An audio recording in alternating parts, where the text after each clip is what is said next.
आता कुठे जायचं? मुंबईला जायचं. आता कुठे जायचं? मुंबईला जायचं. चलो मुंबई, चलो मुंबई. चलेंगे जीतेंगे, हम सब लड़ांगे. चलेंगे जीतेंगे, हम सब लड़ांगे. एक मराठा. लाख मराठा.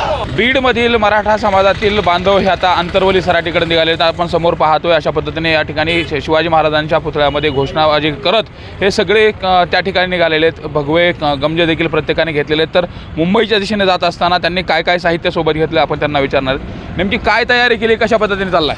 आम्ही आता 2 महिने म्हणलं तरी जारांगे पाटलांसोबत साथ सोडणार नाही आणि परत आम्ही आमचे प्रेतच घेऊन तुम्ही यायचं आहे. आम्ही परत इकडे येणार नाही. आरक्षणाची जी काही भूमिका आहे ती जारांगे पाटलांची योग्य आणि त्या भूमिकेला आम्ही पाठिंबा देण्यासाठी मुंबईला निघालो आहोत. नेमकं आता तुम्ही कुठल्या गावातून निघालेला आहेत आणि किती जण सगळे बांधव आहेत, गाड्या किती घेतलेल्या आहेत आणि एकंदरीत जे व्यवस्थेसाठी सोबत सामान घेतले काय काय घेतले?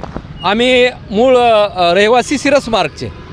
आम्ही शिरसमार्गमधनं कमीत कमी 10 गाड्या तिथनं पाठवलेल्या आहेत आणि आम्ही आता म्हटलं बीडला यावं, राजांचं दर्शन घ्यावं आणि इथून निघावं या उद्देशाने आम्ही या ठिकाणी आलेलो आहोत. आणि आम्ही साहित्य 3-3, 4-4 ड्रेस संघ घेतलेले आहेत आणि की बाबा हा लढा कमीत कमी कितीही दिवस चालला तरी आम्ही 30 दिवस तरी त्या ठिकाणी मुंबईला थांबू अशा प्रकारच्या तयारीने या ठिकाणी निघालेलो आहोत. आणि मनोज दादा काय व्यवस्था केली? गावाकडची काय व्यवस्था आहे? गावाकडनं आम्ही एक ट्रक देखील पाठवलेला आहे. त्यामध्ये किराणा साहित्य आहे, पाण्याची व्यवस्था केलेली आहे. ती एक पूर्ण टीम एक वेगळ्या प्रकारची त्या ठिकाणी व्यवस्थेसाठी आम्ही राबवणार आहोत. आणि जीप आणि दुसऱ्या गाड्या अशा कित्येक या ठिकाणी आमच्या गावातनं त्या ठिकाणी काय इशारा असेल?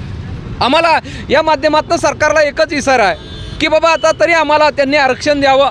गेल्या कित्येक वर्षापासून हा चालणारा हा मराठा आरक्षणाचा लढा या ठिकाणी सरकारने संपवावा आणि आम्हाला न्याय द्यावा. गोरगरीब मराठ्यांच्या लेकरांना कुठंतरी या ठिकाणी संधी मिळेल त्या दृष्टिकोनातून आमचा हा प्रयत्न असलेला आहे.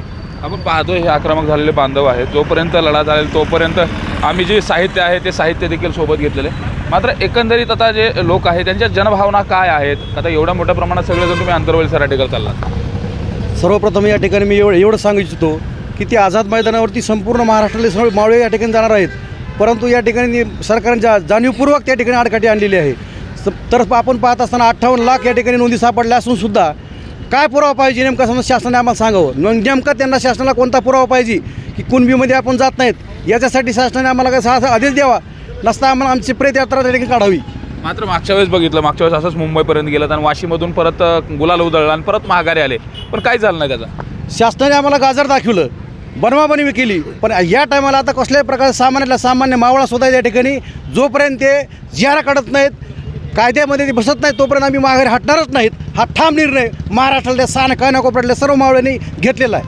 मात्र हे सगळं असताना सरकारची काय भूमिका आहे, काय वाटतं सरकारची? सरकारला यावेळेस माननीय मनोजदादा जरांगे पाटील यांची जी मागणी आहे ती रास्त मागणी ती ऐकावीच लागेल.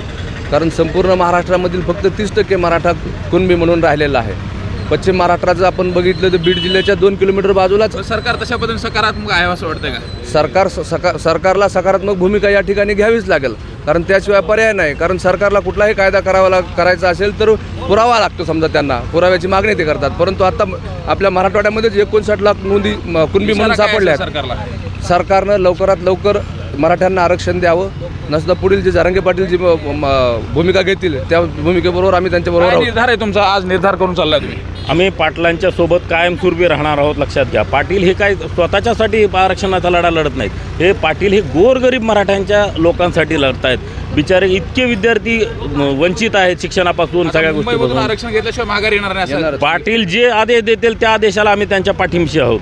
आपण पाहतो हे सगळे जे मराठा बांधव आहेत ते आक्रमक झालेले आहेत. त्यांनी मुंबईला गेल्यानंतर आरक्षण घेतल्याशिवाय माघारी येणार नाही. आले तर एकतर आरक्षण येईल नाही तर आमची प्रेतं येतील असा इशारा देखील राज्य सरकारला या संपूर्ण मराठा आंदोलकांनी दिला आहे. सुरेश जाधव, न्यूज 18 लोकमत, बीड. छत्रपती शिवाजी महाराज की जय.